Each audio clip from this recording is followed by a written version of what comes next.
I'm Jake. Hi, I'm Marlin. aka Gee. And today we're going to be doing a reaction video to the 500th episode of the Cinema Snob. And this is a very different 100 mark episode than anything I've ever seen from any of these guys on the internet. Interesting from what you tell me, yes. Brad Jones decided for his 500th episode, instead of just doing a straightforward review, to do a sort of interactive, choose your own adventure type of video review. What he did is, he started out the review by doing a 6-minute introduction video, and then at the end, he gives you option A and option B, links to other videos, and depending on which video you choose, the review can go in a completely different direction. And the name of this interactive review is Choose Your Own Guttenberg, where you can choose which way you want to take Steve Guttenberg's career. Brad's a huge fan of Steve Guttenberg, watched all of his movies growing up, and while I haven't seen as many as him, I kind of grew up watching The Goot, as Brad once called him. And I've already gone through all the interactive alternate options for this review. But for today, this is Gee's first time seeing it, and we're gonna go with whatever video option he chooses. Sound good? Sounds good. Alright, well, wasting any more time, let's jump into this. This is Choose Your Own Guttenberg. Many people often debate about who truly is the greatest actor who ever lived. I'm just kidding. No one actually does that. That's just a myth put out there by the conspiracy-loving media. Because everyone knows that the greatest actor who ever lived is Steve Guttenberg. I mean, as a cinema snob, clearly my pick is anyone with the word "sir" in front of their name, because I am the exception to the Guttenberg rule. Don't let him fool you. We can't go 1 minute in this house without him praising Guttenberg. He even put up a non-Guttenberg movie poster in the background just to throw off his Guttenberg worship. What needs to be discussed is not necessarily the films of Steve Guttenberg, but the life of Steve Guttenberg.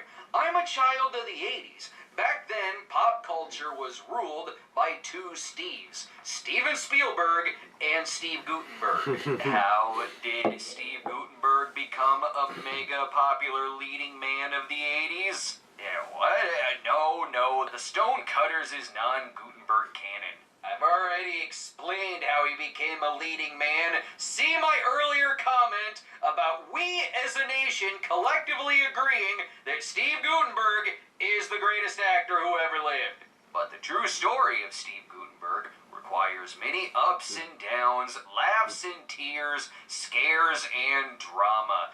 Little do we know that the life of Steve Guttenberg is told through the very films in his filmography.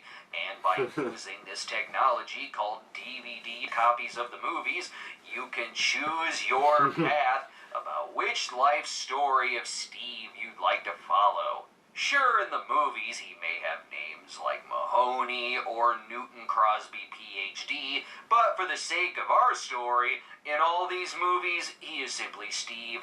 They would like us all to think that Stephen Robert Guttenberg was born in Brooklyn on August 24th, 1958, but if we look closely at Police Academy, on March 4th of this year, Steve Guttenberg was born.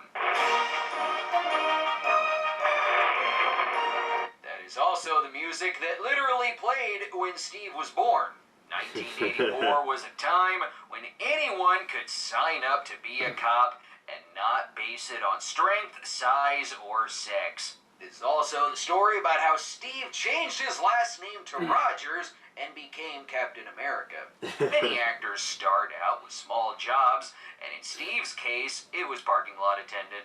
Dickhead? That's right. Where's the manager? Dickhead? Park the car, butt breath. We got away with so many vulgarities in the 80s that we would not be able to get away with now. And yes, this is also about how Steve discovered Frankie Goes to Hollywood. Unfortunately, before becoming A-list, he was forced to park rich people's cars even though there were no spots. I mean, holy shit!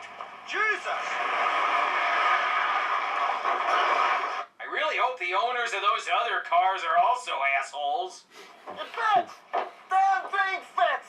Oh, and Steve was also the inspiration for the Little Scene internet series, Will It Fit?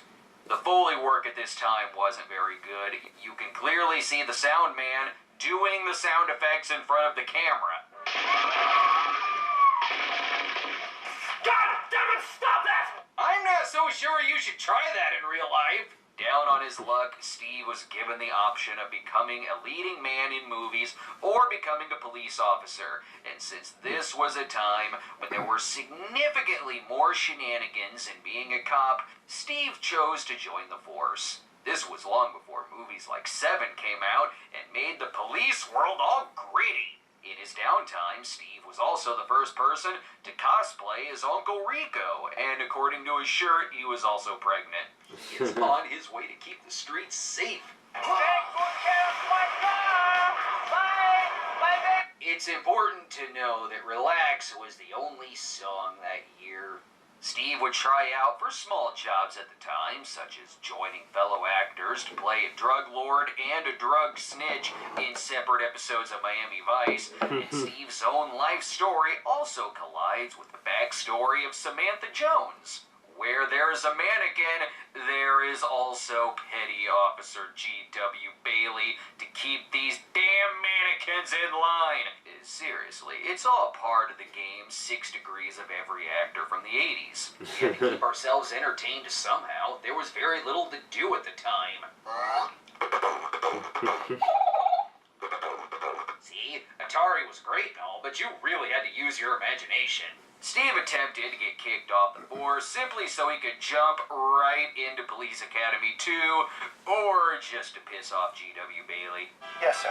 I'll be back later in the day. Ooh, I hate that lousy sergeant. He was the Colonel Clink of the 80s. With everyone from character actors to former football players, I see these cops handling all of these tough situations just fine.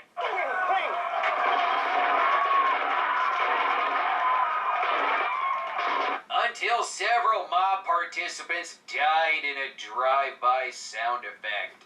You are out of the academy. Forever. Well, that's a shame. What would you like to see Steve do next? Would you like to see him quit the force and start building robots inspired from Officer Michael Winslow? Or would you like him to go to court and pay for the crimes committed in Police Academy? Short circuit. So it is said, so it shall be done. After the unfortunate angry mob mishap and all of those peeping Tom incidents, it was best Steve quit the force and pursue his greater passion, designing robots with artificial intelligence, so that he could reenact his favorite Three Stooges routines. What? Where you guys go? Who's that? Wise guy. Yes, now due a plumbing we will go. Me time is very important in creating robots.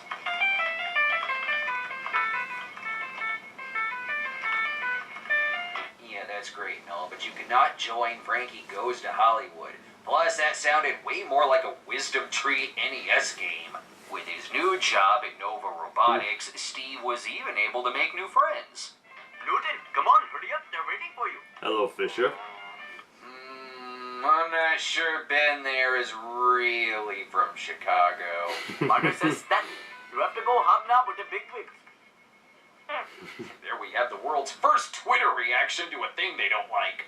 Steve had to dress better at this job, so he would often wear a suit over his one-in-the-oven shirt. And where is his prized invention, number Johnny 5?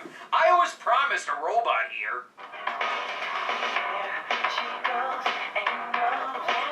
Oh, he's singing El DeBarge in a car. I can relate to that. Unfortunately, Steve really doesn't enjoy this work, especially at the end of a long day. So much so, he's willing to kill his boss over it. And you'll have to drive over me. That's the way it's gotta be. This is going to be very messy. You may be right. This is an 80s PG. But working in robotics has helped with Steve's love life as he met his favorite person from the Breakfast Club, Ali Sheedy. I mean, I think she's kind of pretty, don't you think? I am thinking she is a virgin. I'm starting to wonder if Officer Sound Effects was a better role model for Steve. Girlie! Girlie, come quick! Girlie, danger! Come on! Don't get into that truck, girlie. Even though his date with Allie seems to be going well, I think she may be cheating on him. Number 5. Oh, number 5, you don't know what you're saying. Number 5. No. Well, that's unfortunate. Steve is way more of a Village People fan. We'll find out why in another timeline. Or, if you've seen a previous Cinema Snob episode. Their small talk is pretty good on their first date. Like when Steve talks about his buddy Ben from work. I understand. They can seem quite lifelike, but they are still machines. Okay, now that's really racist. Where the hell is number 5 again?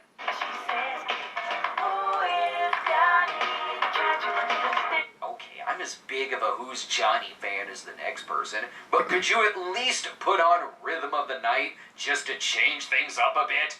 Unfortunately, his past life comes back to haunt him as evil Sergeant G.W. Bailey shows back up to take him back on the force. They found out he didn't really have one in the oven, nor did they really fire a machine gun at that mob. Best hide out for a few days as Steve takes this as an opportunity to try his hand at stand-up comedy. There's a priest, a minister, and a rabbi.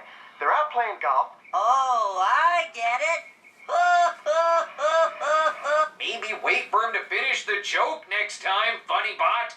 G.W. Bailey never gives up, though, so best fake their own death and escape with his true loves, number 5 and Ali Sheedy. Would you like to see this decision take a very serious and apocalyptic turn, or would you like to see the brain of a robot put into 2 creepy twins? Those are your only choices. Day after. As you wish. With Steve leaving the police force and then joining a robotics institute, surely that won't have any serious consequences. Where's that number 5 at? Oh. Ooh. Jesus! Why were the 80s so damn harsh? Little did they know that these robots were built with nuclear weapons. During the Cold War, that's how we built everything. Good for AI robots, very bad for the country. Just look at what happened when they hit the robot with an axe.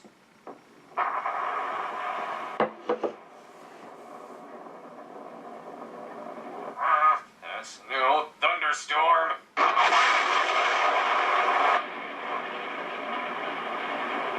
And thus, everyone in the early 80s collectively shit their pants. Worse yet, they ruined these people's screening of Diner. Sorry, Officer Winslow, no sound effect will prevent this mushroom cloud.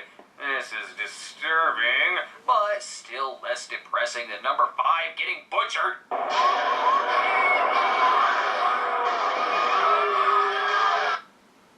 They'll be fine. Not even Lot's wife is safe, nor are children's eyes. But you know who is safe?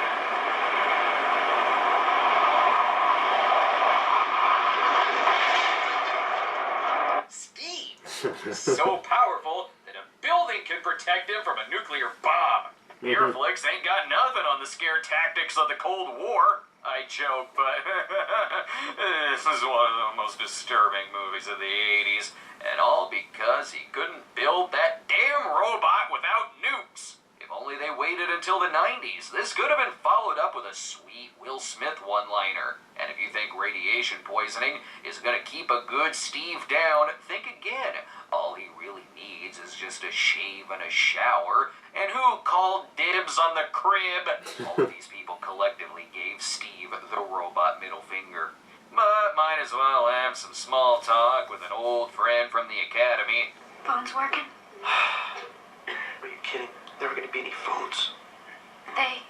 Well, that's unfortunate because the Face app could have really improved both of your looks right about now. They give me this ribbon to wear, but I haven't gotten a damn hair to put it into.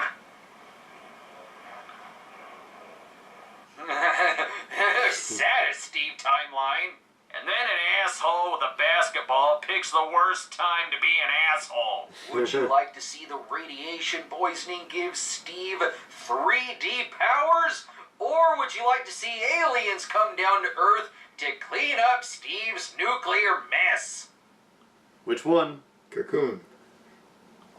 Right away. I know this all may seem like a giant mess, but rest assured there's a very easy way to clean all of this up. Aliens cleaned up Earth after Steve Guttenberg blew it up with his nuclear robot. I'll meet you. And it hilariously scared the hell out of some old people. But plenty of people were still very mad at Steve over the whole nuclear holocaust thing, so it was best he lay low and mostly spent time on boats, sailing around with rich people. Well, all in all, that was a pretty damn crappy day at sea, wasn't it, boys? You stink. Still, I wouldn't drink the water. Lots of radiation and three-eyed fish remaining. Every good boating business needs a tagline. Just get your ass off my boat, man. Just get your ass off my boat. You believe? And thus, Steve mostly just sailed the ocean alone. While out to sea by himself, he did build himself a machine that could check in on other Steve Guttenberg timelines, hence why Roxanne from Zeus and Roxanne shows up for a cameo from that timeline. Although there is one person who has forgiven Steve for his mistakes, it's the Ali Sheedy of this movie.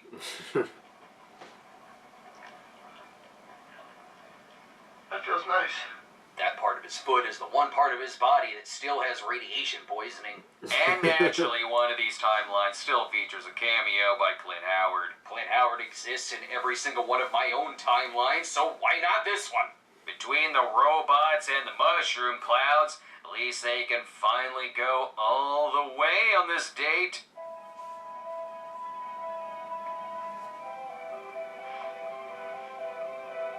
You know, a lot of people pissed in that water, plus it may have just a tiny bit of radiation in it. I remember when every girl in the 80s had this poster on their wall. They're playing a little game called Marco Marco. It's when you say Marco a couple of times and then you bang. Steve is still an expert with words. Well, I hope you're not gonna take your skin off, because I really like skin on a woman.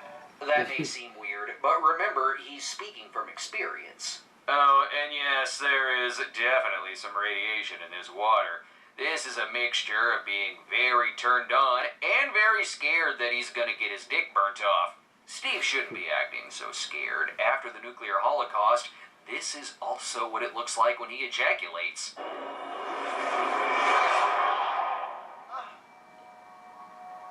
That's reminiscent of everyone from my generation when we first jerked off to a Skinamax movie. This is foreplay. I'm a dead man. A building saved you from a mushroom cloud. You'll be fine. I suppose it's time we check in on Steve's parents. Yep, just as I figured, they won a dance competition. Largely since Steve has been taking care of them with his robot royalties. It's almost time for a Guttenberg family reunion. But the visitors insist on taking Steve back to his home planet, even though he's only from Brooklyn. May the force be with you! Also, he's Han Solo in this timeline. His family decided to leave as they're going to a planet starving for people who hold up grocery store lines with 50 coupons. With Steve now left to his own devices, and all the people gone who remember that he blew up the Earth, it's now safe for him to become a cop again. Time to end this little journey, or at least this version. Okay. So have you been enjoying the Choose Your Own Guttenberg so far? So far, yeah. So far. It's Brad's scripts life and movie fantasy together very well. He does. This is definitely one of the most creative things he's ever done. Possibly the most creative. Here we go.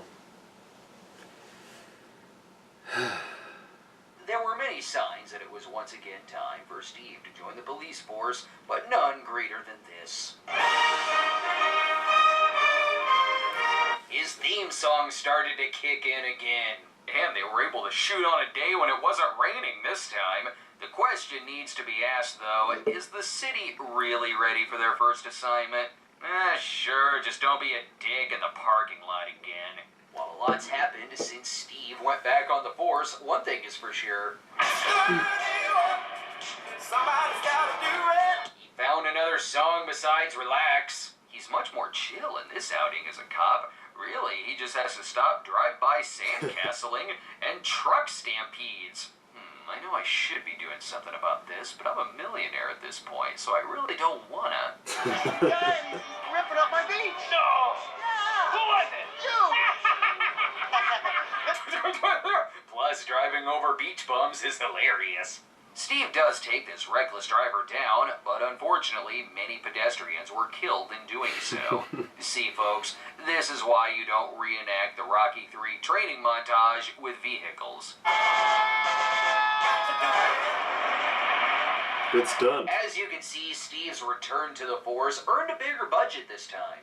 Aliens and nuclear power gave Steve these guns, and goddamn if he isn't gonna continue showing them off. It's 2 movies in, and they're still having to take classes. I think I know why.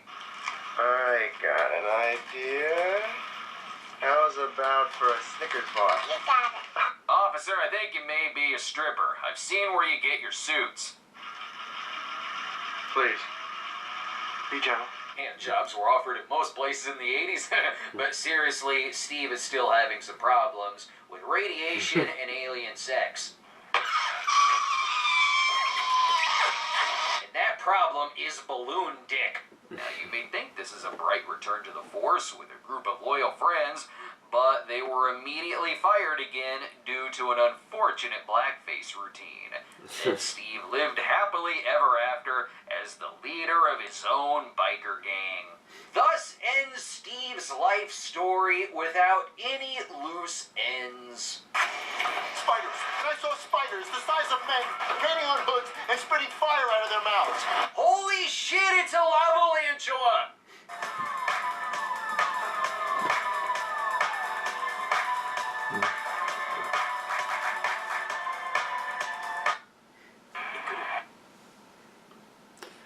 So that is one of many versions of the 500th episode that you can watch. How was your viewing experience? My viewing experience was just fine. Brad was very entertaining, and having only watched the sequence of 4, unlike some people I know who watched many sequences, I can say that I think he did very well. Like I said, he was very good at crafting Steve's life into the non-reality of the movies that he was in. Mm-hmm. I think perhaps the smartest thing he did was to pick a Steve Guttenberg to begin with. He wasn't trying to work like, oh, look at all the Brando movies or De Niro, people who are recognized as icons in their craft. Yeah. Where Steve is, he's a cult figure. He's probably more than that, but These days, I feel he is. And yeah, that funny little tease for lava antula, whatever it's called. They all end up in something Sharknado-ish. Yes. I feel I'm very pleased that Brad really kind of undertook a, I'm not sure this is unheard of, but it certainly was unexpected way to go about doing the review of first 500th episode. There's probably others who have done stuff like this, but this is the first one like this in terms of movie reviewing on YouTube that I've seen done this way. And I did not expect this. When he announced the 500th episode is up, and I saw a 6-minute video called Choose Your Own Guttenberg, I was like, And then I saw the links and clicked, I'm like, oh. And I'm like, this is not what I was expecting at all. Clever, though. Very clever. And as usual, Brad is a good writer of his scripts. He is. So he obviously worked And like I said, there's like a dozen or more of these mini videos to pick and choose depending on which option. Right. So, a lot of work went into this. Do you think? Yes. He did well. Again, his usual good writing. I like Brad's material. Me too, a lot. And by this point, by the time this goes up, the video will have been up a few weeks, so hopefully people have had a chance to go through all the different timelines. But in case you haven't, I say check it out. For someone who's only been through one of the timelines, do you recommend it? Oh, I definitely recommend it. It's a lot of fun. I keep saying that too because it is. And I like Steve Guttenberg, but I probably like Brad Jones even more. Same. Congratulations on the 500, Brad, and even though this cup's empty, here's the next 500. Next 500. Later.